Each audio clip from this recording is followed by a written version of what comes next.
Hey guys, thanks for coming back to my channel. It's good to see you. It's Kevin here, and I've got another weekly wrap up of fragrances.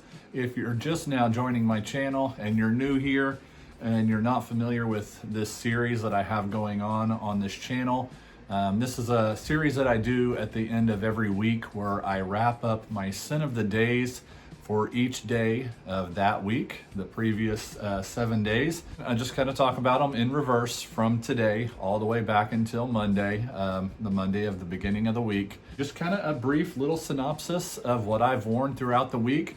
It's just my way of staying up to date with you guys and just kind of keeping myself relevant here. I know a lot of people really do like these weekly updates, just talking fragrance, you know, shooting the bull with a lot of you guys that are fans of this stuff. So this is one of my favorite ways to do that, if not my favorite way to do that. So we're gonna start off with my scent of the day. It's this one right here, and it's from Parfums de Marly. I feel like I've talked about this one quite a bit here recently, and it's Carlisle. I've been wanting to reach for this one, and that's kind of strange because I have not really wanted to reach for this fragrance for a few years now. Dating back to 2020, maybe even all the way back to 2019. I used to wear the heck out of this 6 years ago or so. Of course, you also saw it in my top winter fragrance list as well. This is a beast of a performer for me. Of course, this is a 2019 bottle right here of Carlisle. It gets compared to things like red tobacco in the community, but I love this one. It's a very warm and spicy vanilla and patchouli fragrance. Has a little bit of a tobacco vibe to it as well. Probably not a tobacco fragrance per se, but does have that kind of feeling about it. Just a very warm and spicy fragrance for the winter months.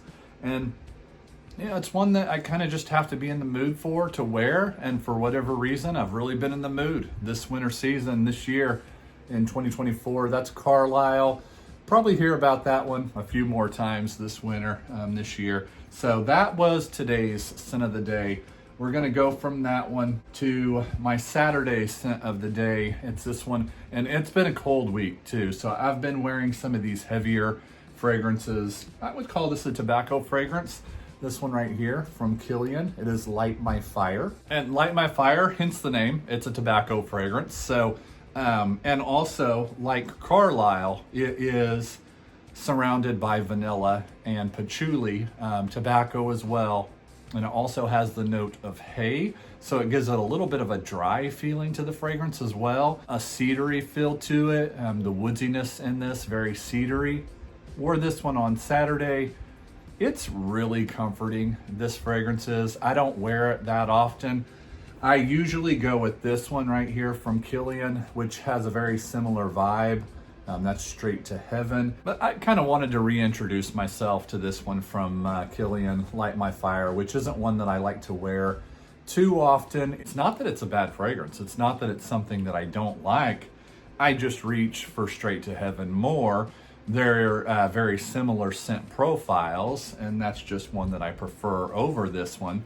This one has a little bit of a more musty feel to it, a little bit more of an older school feel to it. Straight to Heaven's a little bit more easy to wear, I would say.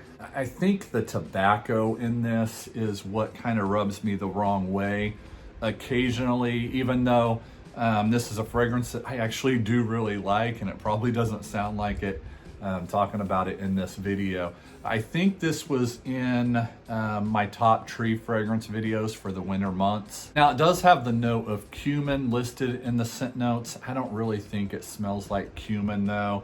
There is tonka and vanilla here. Even honey is a scent note in this as well. Heliotrope and almond, which I don't really get any kind of almond vibe from this much at all. Really kind of a tobacco-y, musky, sweet patchouli fragrance with a good amount of cedar in it too. But yeah, pulled this one out here on Saturday. And then before that one, it was this one right here on Friday from The Harmonist. And that is Hypnotizing Fire, the Eau de Parfum. Of course, I mentioned this in my top winter fragrance video as well. It's such an interesting fragrance, and it's a very candied kind of vanilla, almost tonka bean feel to the fragrance. Has praline, the note of praline in this.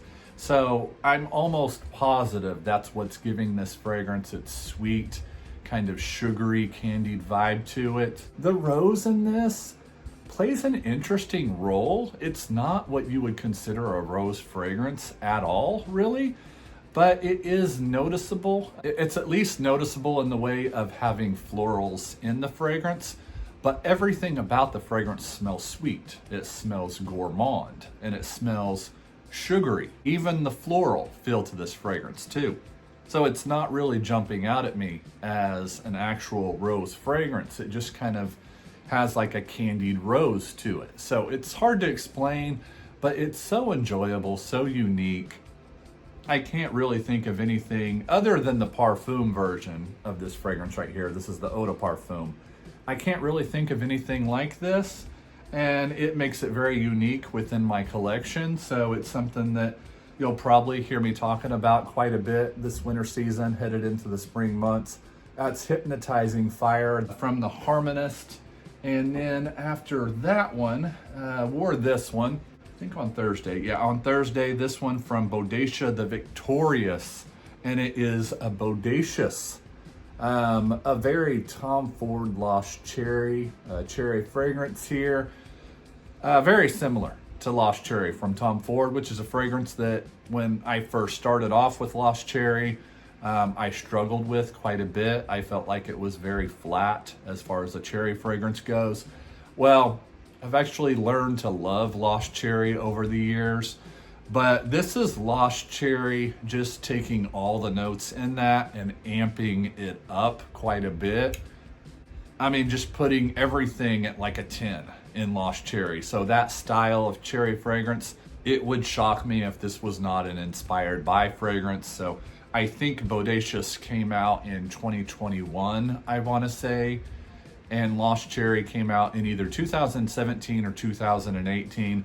So this came out a good bit after that one. The interesting thing about this cherry fragrance, other than it being just on steroids compared to something like Lost Cherry, is the nuttiness in it. It has such a strong almond feel to this, and it's not really powdery like almond can sometimes be. It's just very nutty, very foodie feeling.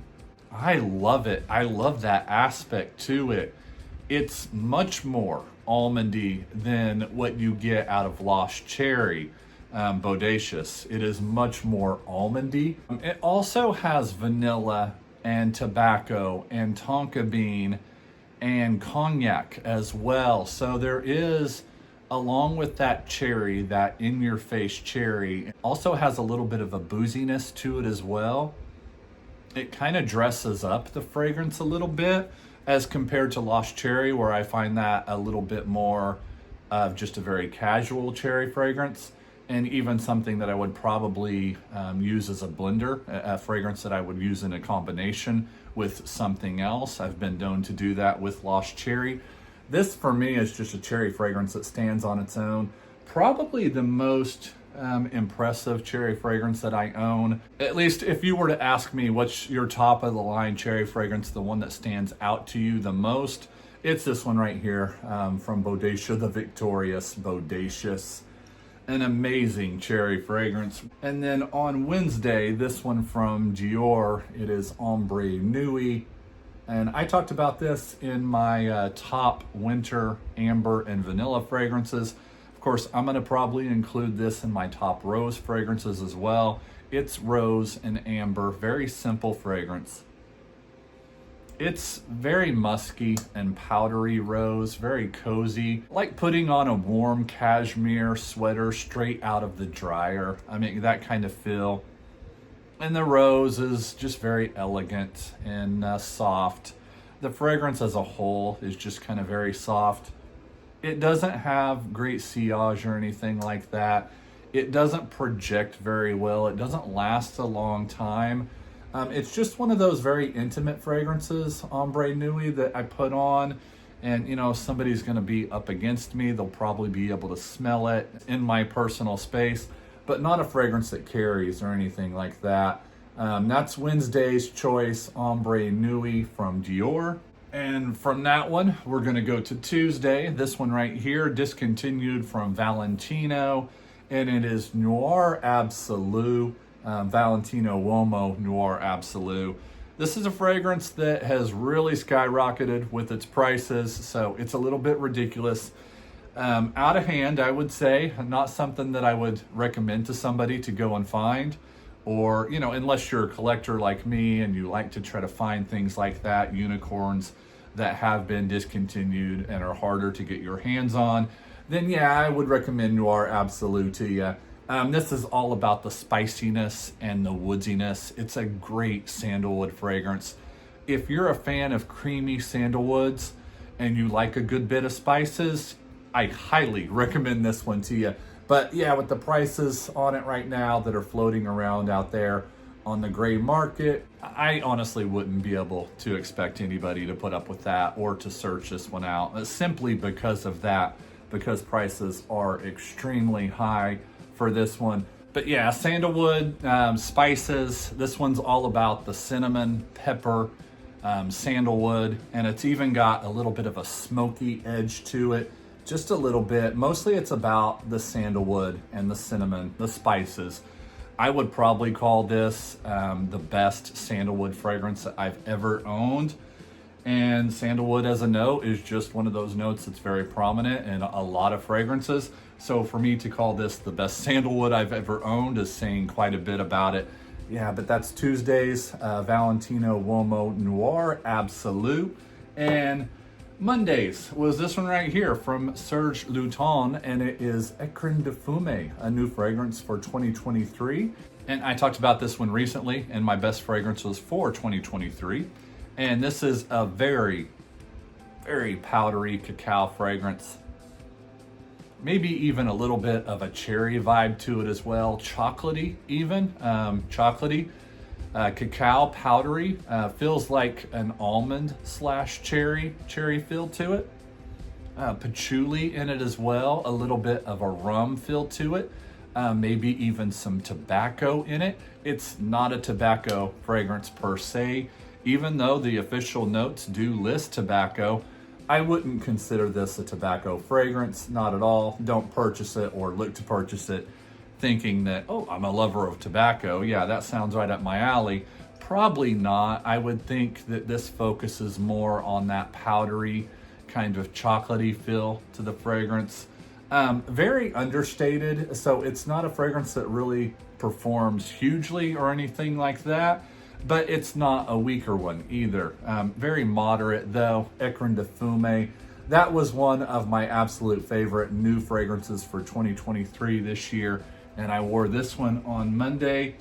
And there you guys have it. That's my wrap up for this past week. I'm gonna have another video here coming up pretty soon talking about my journey into fragrances and what were the most important fragrances for me that I kicked my journey off with. So this is going to be a video that dates back to many years and kind of gives a little bit of an overlook throughout the years for me, the most important fragrances for me throughout my journey. So that's probably going to be one of the next videos you can expect to see on this channel coming up later this week. And then of course we'll also have my weekly wrap up at the end of the week. I appreciate you guys watching. I'll talk to you soon. See ya.